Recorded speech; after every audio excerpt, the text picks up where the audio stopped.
a Williams Black Knight MPU and driver board.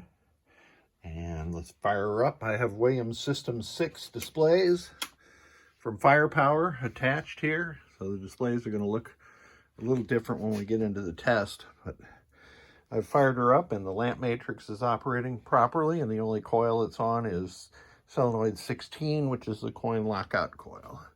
So let's put her into display test. A thing of beauty. The next test is lamp test. I'm sorry, it's sound test.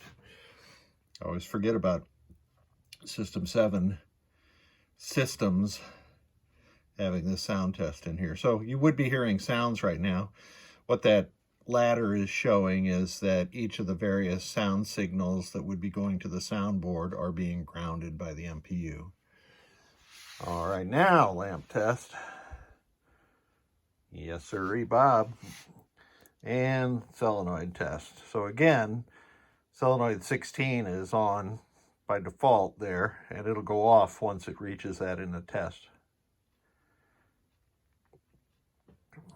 And I don't remember if System 7 does the special solenoids, and our answer is yes, it does do the special solenoids.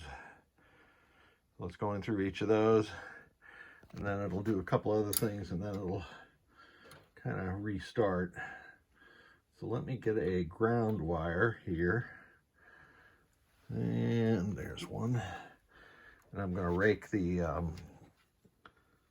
special solenoid inputs kind of like this, and you'll be able to see the special solenoids execute. Let me let the test get past there. You'll see 6 of them light up. 1, 2, 3, 4, 5, 6, and a little quicker. All right, special solenoids operating properly. And the next test is switch matrix test. And I have my Pennytech tester here. And this is where the display is going to look funky. That's switch 1. And you can see it's showing up in the player 2 window. That is normal when you have a System 7 MPU connected to a System 6 display board. Now, Black Knight, I don't have it written down. Let's find out what the last switch is for Black Knight. Looks like it's 46 is the last switch for Black Knight. So what I did to these boards was replace every single 0.156 header all the way around the board. You can mess with those round headers that were on these boards from the factory, but they develop fractured solder joints at the PCB, and they're round to start with, so there's not a very good connection.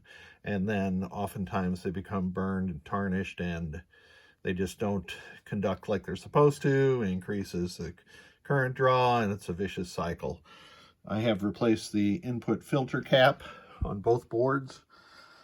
And on this board, it required all 5 of the sockets there for the 4 ROMs and the NV RAM that I installed to be replaced.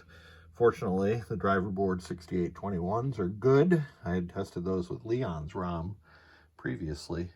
So this board set is good to go. Now, if you add up all the solder and desolder actions on this board, I'll put it in the comments section below, but I think it's on the order of 500 separate actions. Thank you for sending it. Let's get this thing back to you.